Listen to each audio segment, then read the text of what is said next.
Dostlar, belə bir GL var. Maşın ön hissəsində heç bir zədə yoxdur. Maşının sağ tərəfində gördüyünüz kimi heç bir zədə yoxdur. 2025'dir, 2 motordur, 9300 yol gedib 32.000 dollardan satışa çıxır.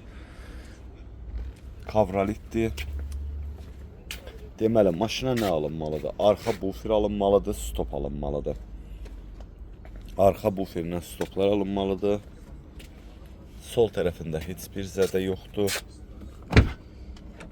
Çox belə bir gözəl salonu var maşının. Gördüyünüz kimi ideal. Təptəzə bir salonu var. 2024 1K'dır, bu da bunun VIN nömrəsidir.